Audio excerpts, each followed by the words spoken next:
Well, hi, Takai. Hi. Good to see you. Yes, it's great to see you too. Thank you for being willing to join us. I'd love to just start with a little introduction. Does that sound all right? Yeah, that sounds good. Okay, all right, wonderful. So, Takai Tyler lives in the San Francisco Bay Area and is the mother of a 16-year-old son. She is a social worker by trade and has spent most of her career supporting youth and their families in the areas of wellness. She's currently the co-CEO of Girls Leadership, a national educational nonprofit with the mission to equip girls with the skills to exercise the power of their voice. And her organization provides a variety of programs to girls, to their parents, teachers, coaches, and other adult influencers in girls' lives. So really, really excited to have you here, Takai. And not so long ago, I read an article that you had written for Girls Leadership, and I think it was Spark Deeper Conversations. Yes, yes. And I read your article and you talked about engaging your son, now during the pandemic and inviting him in to play the game of Uno as a way to engage and have the opportunity to ask questions and to listen and to find out about what his experience is like in life right now. And I read that and I was so moved by it. And I said, I've got to reach out to her and ask her to join me. so, so here we are. Right, it's a pleasure to Like, be here. wonderful. Well, I do think that you have a lot of wisdom and insight, and I'm considering it a real privilege and hopefully an opportunity for other parents like myself who have a desire to learn and to keep improving in the area of parenting, especially right now during the pandemic where it's a real challenge. And so I wanted to open it up and see if you have thoughts, ideas, advice that you might offer to parents of adolescents now during the pandemic. Thank you. Thank you. I appreciate the opportunity to talk with you about this because I just love talking to other parents. You know, as a parent myself, I look at parenting as a journey that we're all on. We don't have a clear roadmap, and then we have something like the pandemic that just comes along, and everything that we thought we knew, all our sort of plans for our children, especially when they reach adolescence, um, this pandemic has kind of detoured all of us. And so, as a parent myself, I had to really take a lot of time to stop and say, okay, so what do I do now in terms of parenting this adolescent who is actually in this developmental stage where I'm not actually supposed to be the center of his world anymore. Mm. His peers and the outer world are where he's going out exploring and having experiences and actually having the opportunity to try out the life skills that hopefully he got from me earlier. And Mm. suddenly he was back at home with me and having a reaction to that, right? Having a very strong reaction to that. And that's what sparked me to write the blog post that I did about how I lured him out of his room to try to re-engage him with me. Yeah. Um, and then I also, for myself, you know, I don't know if I have advice as much as I can talk about my own experience of coming to this place of saying, well, what do I do with this opportunity, right, as a parent? Because I was reading all these articles about people saying, well, now I'm going to learn how to bake, or I'm going to write a book, or I'm going to start that new exercise routine. And so I thought, wow, they're actually taking this opportunity, they're turning something that's very challenging into this opportunity to learn. And Mhm. so I thought, well, what do I have to learn as a parent?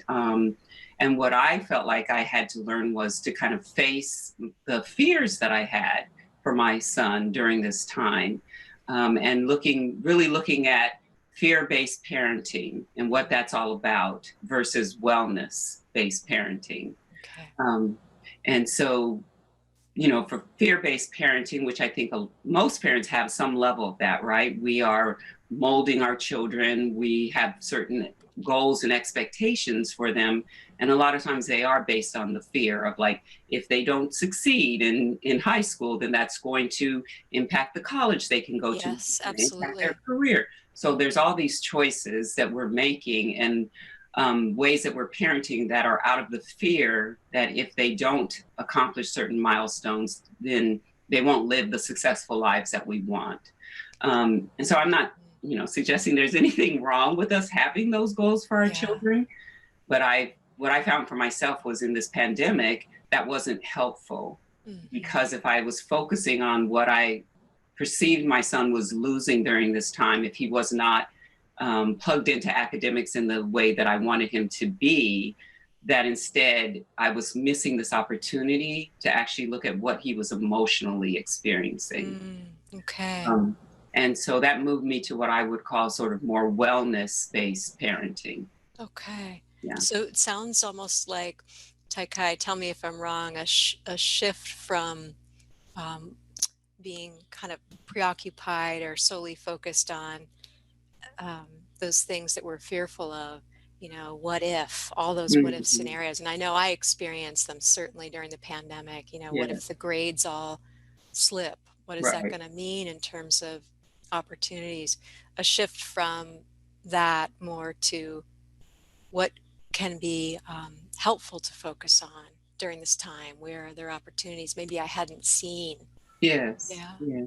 Yes. Okay. Opportunities, and also, what is it that that our children might need right now that actually will tie to the goals that we have, but might look very different than what we're used to and the way we're used to parenting. So, for my son, I decided I would look at his behavior and really ask the question, and be curious about, what is he communicating? What is he trying to communicate to me right now?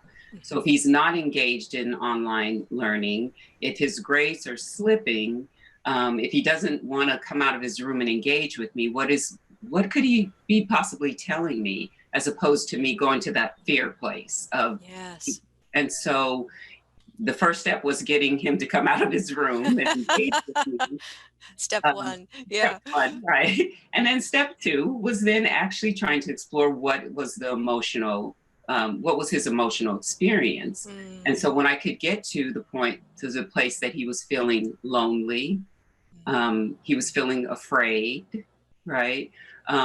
Then my response to that is very different than, you got a D in algebra, right? Because if you have a D in algebra and I'm fear based, I'm going to start putting into place less electronics, more homework time, you Yeah. know, putting in things that I think are going to lead to him having better grades, Right. than if I'm focusing on, he's lonely and afraid. Mm. And so if he's lonely and afraid, then what I want to put in place in his life is actually more social connection, Okay. All right? right. So that might not, I realized this was not the time for me, actually, for my son, to limit his electronic use, where he might be online, interacting with his peers. Okay. This might not be the time for me to focus on his grades, and instead to focus on how I could provide what I would call a healing centered home environment for him, to help Okay. with his feelings of being afraid. Wow. And Wow, that's great.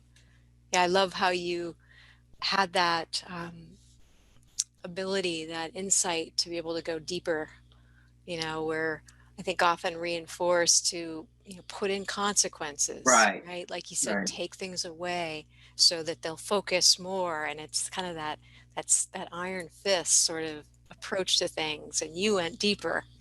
You right. said, what's going on for him? And that's what I need to understand. Wow. Hmm.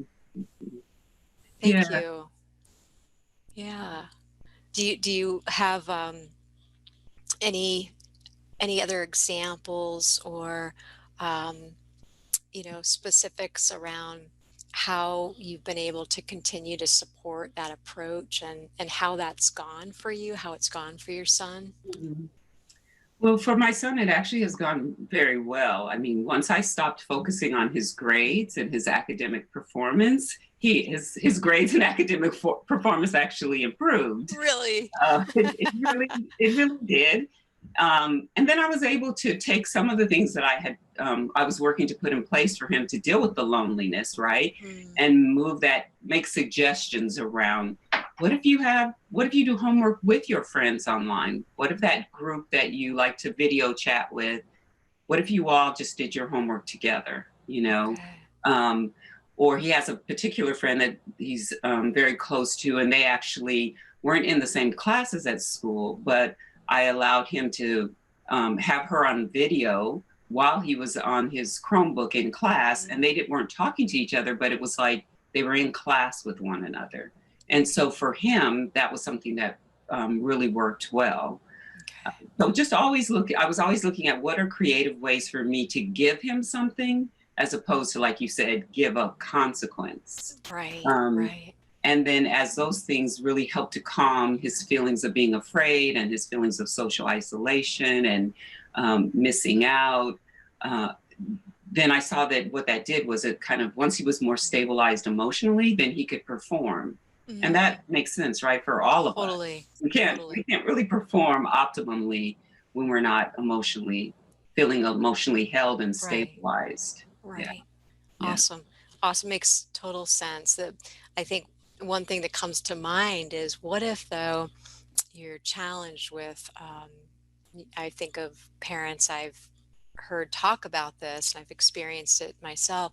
You know, your kid may not always want to open up. They may not want to tell us what's going on. You know, if we just had like the magic ticket or button to push to open that up, do you have any suggestions around how we might engage our kids so that they're willing to share more with us? Mhm. I mean, and I think that's true, especially right for adolescents, because when we think about it, again, developmentally, this is not the stage for us to be the center of their world, or for us to be actually the primary person that they are communicating with. Right. They're in a stage where their peers are much more important to them. And so I wouldn't say that I always felt like my son, it's not like we sat down and we had these deep heart to heart conversations. We had Got these it. little moments in time, right? Mhm. Even in the playing of the Uno cards that I talked about in the piece that I wrote, where we would play cards and then I would just, ask open ended questions to kind of just spark a conversation. Sometimes it was actually just me talking about how I was experiencing the pandemic, Mm, to say, "Oh, I have a really hard time concentrating in meetings because there's so much going on, yeah. and just leaving that in the space for him to think about. And then Okay. sometimes he'd say, I feel that too in class. And sometimes he would say nothing, but was something that I was offering him. So Okay. I think that a lot of times as parents, we feel like we don't want our children to know that we're struggling. We feel like always have it all together. And I Yeah. think there's a balance between providing a safety container for our children and modeling healthy emotional Mm, expression. And so there were times I would say, oh, sometimes I feel afraid about what's going on with this virus, how long it'll last. What do you think? What are you hearing? Sometimes I would go to him as allowing him to be the expert on it. So mm. what have you heard about a possible vaccination? You know? Okay. Oh, I love that. Getting them, yeah, to speak Yeah. their own perspective, what they're hearing, what they're thinking about. Hmm. And I'm hearing you say, being a bit transparent, right? Hmm. As a parent, also talking about the truth, what the Hmm. experience is for us right now. Right. Mm. Yeah, I think while also always letting our children know, like, but we'll get through this, right? These are the values of our family, whatever, drawing on that, whatever it is. I would talk to my son also about just experiences that my parents went through, and growing up in like the segregated South and what they went through around that. And so that he could see that over time, people have in lots of generations have dealt with very challenging times, and that they had something that carried them through that. Wow. So I also think it's this opportunity to reinforce family values, Uh-huh. and show your child how resilient your family has been, you know? Yes. And so that would be, something else that I think that is an opportunity in this moment for us to do, because it Right. reinforces it for us too, right? When I Absolutely. think about my parents and what they had experienced, then it made me realize, well, and I can not just Get through survive, this. but yes, and I can find ways to have moments where I feel like I'm thriving, you know? Awesome. Yeah. Awesome. Yes, for more of those moments. But I really like that. So it's not just about, the immediate, the pandemic. It's about what what your family, others have experienced right over time and talking about resiliency as a whole. Mhm. Powerful. All And right. where we want our young people, I thought about with my son, I thought, well, at the end of the pandemic, do I want him to, is my goal just that he's successful in school, or is my goal at the end of this that he is well, that Mm, he is emotionally resilient and healthy and strong? Because if I don't attend to that, all these other dreams I have for him won't matter. I mean, we know the rates of depression and suicide and anxiety in mm. teenagers just in general. And then Yes. we put a pandemic on top of that. I think for me, it was as a parent, I was like, what is it that my child needs in this moment that's going to be healing? Because Okay. all those other things he won't be able to accomplish without being emotionally well at the end of this. And whole, I heard you Yes, say, and whole. whole. Yeah. Okay. Yeah. Beautiful. Wow. See, I'm delighted you were here. I think you have such valuable messages, Taikai. I really appreciate having heard them. Is there anything else you'd like to add before we close today? No, only the only thing I would add is I've always felt it's important working with parents and myself to say whatever it is that we are working to give our children, that we want to give it to ourselves as well. Mm, And how okay. important it is for us to also look at what are the goals that we have set for ourselves, and are those goals around wellness, or Mm, are those goals around being the perfect parent, or doing well in our career, or what are we seeking to accomplish, and what's going on for us emotionally that actually we need to tend to, so that then we okay. can show up and be the parents that we want to be. Absolutely. Yeah. Make sure we have that oxygen mask on, right? Exactly. Yeah. Okay, all Yeah. right. Well, wonderful. And before we close today, I just wanted to circle back. Yeah, I used to work as an educator for girls leadership, and I know Mm. what valuable tools you folks bring to the world and you offer to families and coaches and parents. Are there any things you want to mention about girls leadership? Any resources right now that would be helpful potentially to parents, to families? Yes, we're definitely working to make sure that we're here for families, for girls, for the adults in their lives. And so we've moved all our programs online. We have the traditional girl grown up workshops that we do. That's where with a girl and an adult in her life, and they come and learn social emotional skills, get to practice them together. So I think this is a great opportunity for families to do that, and that will help with what you're talking about having that way in to communicate. And those we have Girl Grown Up workshops that'll be starting in January. So you can go on our website and sign up for those. We have Raising Resilient Girls talks. You can go to a talk and learn about what does it mean, where gender expectations kind of meet leadership, and Hmm. what daughters might need in terms of being able to find their voice and that sense of wellness, so they can go out into the world and be influential in ways that matter to them. We also have new this year, we're doing what we're calling girls lead hership clubs. And those Okay. are clubs where girls come together from all over the world, and they get to meet with one another, talk about the issues that are important to them. Again, another way to deal with that social isolation, but also to be able to focus it in a way where they're working on causes that matter to them, what's going on in the world. And so those are Fantastic. things that are also happening. And then just for schools and educators, we have what we call our Power Collaborative training.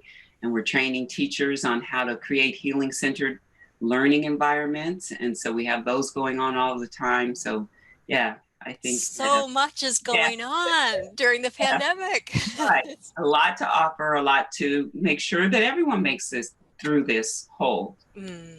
Yeah. Thank you for all the important work you're doing. Thank It really is important. We need it.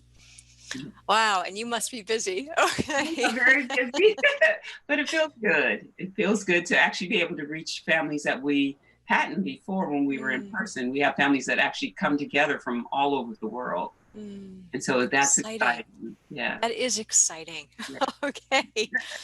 Takai, thank you so much for being with us. I hope to have a future conversation with you. I would love that. Okay. Be You well. care. Bye-bye now.